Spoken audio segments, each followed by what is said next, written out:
Let's talk about the time that Rancid absolutely did not sign to a major label with 2003's Indestructible.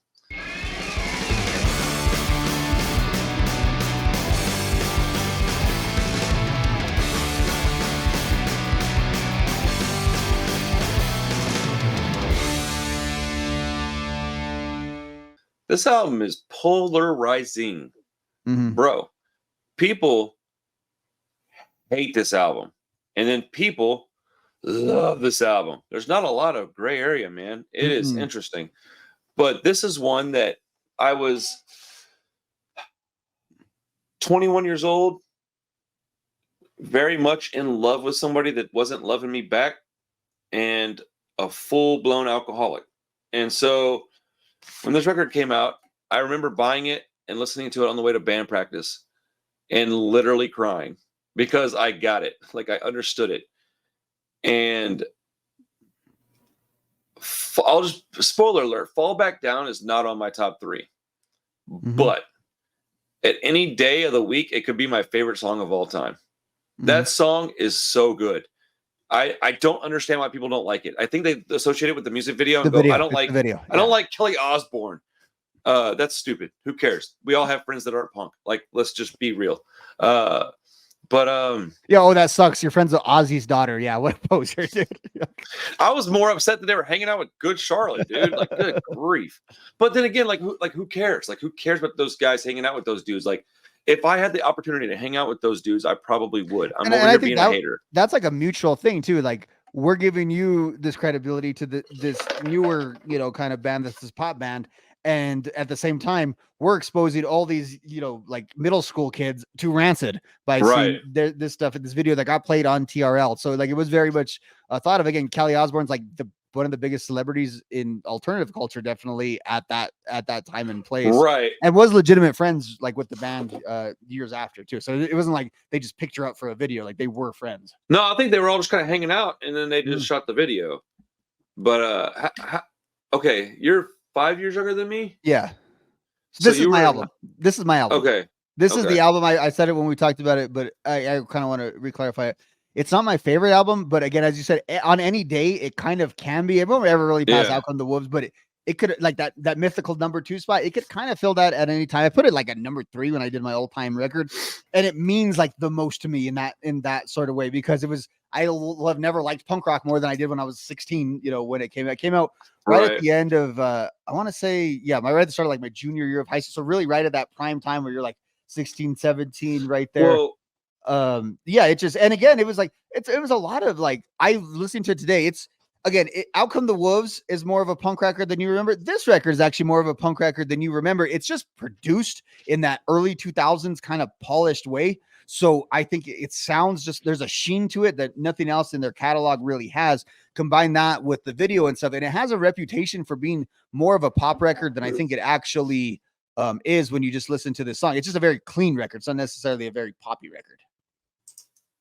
I would agree with all of that. I think that it's, dude, it definitely has a sound that isn't really present on their other records. I think the closest you get is probably the follow-up, which was Dominoes, but that was like 5 years later. Yeah, and it's so like that they're kind of still in that same, they're still doing the same thing there. It's right. It comes, because it's a little bit, and it's a little bit of a continuation of Out Come the Woods, but it's also many years later and 2 albums in between and a few divorces in between and just a lot of stuff like that happens in between. So it's, it very much fits their canon, I think, better than those other 2 albums that we've talked about. It's more of like the mainline Rancid stuff, but it's Rancid has nothing but unique albums. Like every Rancid album has its very, and we're explaining that tonight, very, very unique story about them and unique sound. Specifically, it's the production and a lot of the stuffing of stuff, that early 2000 stuff where there's just so much different stuff in all of these songs. It's almost kind of busy where you have trouble making out some of the individual instruments. And that was just, I think, the production style at the time. There is a lot going on in each song. That's a good point. I like that you pointed that out. I think that cool, like being cool, is kind of dumb because nobody is eternally cool. Everybody gets old. Everybody gets lame. Everybody, right? Good point. So, this album's uncool. That's a good point. I don't want to cut you up, but that's a good way. If this album has a reputation, it's for being kind of the uncool one. Yeah, because it's got Fall Back Down with Fall Back Down. You're going to help me back up again. Dude, one of the most important songs to me probably ever written. And then he's got like was it Tropical London? And then it's got like it's got the one with Rob singing on it. Is that Tropical London? No, that was Tropical London is number 13. yeah, Red Hot Moon. Red Hot Moon. It's got Red Hot Moon where they tried to didn't try. They gave Rob some shine so they could do transplant stuff, you know. But that's them being unabashedly them. Tim is a romantic dude. Lars is a, you know, silver tooth fucking pirate, dude. He's a fucking, I don't know, man. It's just so authentic that I think that people look at it and go, when it's in reality, it's probably everybody's guilty pleasure record out of the punk rock scene. Oh, look at Rancid, but I kind of like Indestructible. Like, you know what I'm saying? Like, oh, Fall Back Down comes on. Ain't nobody out there going, they're all singing it, dude, because it's so catchy. Well, it's again, like, it's the one song in mixed company, and I say mixed company of like people who generally like alternative music and punk. Yeah, rock. It's one of the ones you play, and they're like, "Oh, I like that song. That's that band you like, right? That's the Rancid song I used to know." And I think it's really it's one of those things. It's the stuff around it that gave it its reputation more so than like. It's one of those you want to ask people when they talk about it. Have you actually listened to the record? Like that's a different take, like than the way I think people just talk. I think people just wanted to dismiss it. It was very like prominent. And we talked about this before when we talked about it because of the era it came out in. Because even though like maybe Wolves was a bigger album and it was more impactful and stuff, but the genre that they helped create along with the Offspring and everyone else was bigger by the time this album came out and was already in a second wave. And this is already right at the peak. Like this is right before like American Idiot and that stuff comes out. So pop punk is really big. And then these godfathers of the genre come out with this album. And it was sort of always going to piss off that specific crowd of people. But I think it expanded the tent more so than it contracted it. Because those people were still going to always listen to the old albums and still go to the shows and stuff anyway. You can't please everybody. So it's just best to try to create the best piece of artwork that you can create, and I think they did a good job. I oftentimes will nitpick the record. I'm not going to lie and act like I don't.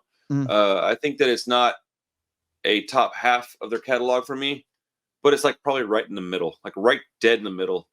Yeah, I think the songwriting is really good on it. I don't know. Again, it's the production, and I don't think the production is bad. I just if they maybe made other decisions on it, it might be a better like a more well remembered record, just production wise. Well. My unpopular opinion is that I like Dominoes better, and those are the two that get lumped together a lot. I prefer Dominoes, not by a lot, but on my list, I had Dominoes right next to it. And for pretty similar reasons. And I think you can argue, like I necessarily wouldn't, but I think you could legitimately argue that like maybe Dominoes was the improvement on it because Dominoes it's like a lot of the Indestructible stuff with some of the more classic Rancid elements put back into it. Not that this album doesn't have it. This album, though, I think a lot of, and you think a lot of like the stuff with Vic and that like the Hellcat ska era and stuff. I think a lot of that sort of vibe with this album. So this was the start really of like super producer Tim and all of that stuff kind of get started in this era. So this is sort of the first Rancid album within that context. Right. Well, what are your favorite songs on the record? So I have Arrested in Shanghai, as I mentioned before. I have Memphis, which we've mentioned before. And then this is a slot too, kind of could have gone a lot of different ways. I ended up settling on Other Side. I've always liked the song, of course, about Lars's brother, Rob. I like that both guys because both guys do them, so they both sing on it. There's a lot of good punk songs about losing a friend and this is just one. It's one of the many. Like that's the great mixtape you can make is punk songs about losing a friend. And this would be right at the top to me, and just the way mentioned them by name, the contrast. You were the crucifix. I was an atheist. It's just uplifting. This album to me, it starts with Indestructible and ends with Other Side. It starts with like, the world sucks, but Rancid is awesome. That's always been my thesis of this album. The world sucks, but punk rock and Rancid are awesome. I would agree with that statement wholeheartedly. So my top three are Tropical London, because I have to be honest with myself. We've all felt that way to a certain degree, and it's such a great just punk rock breakup song.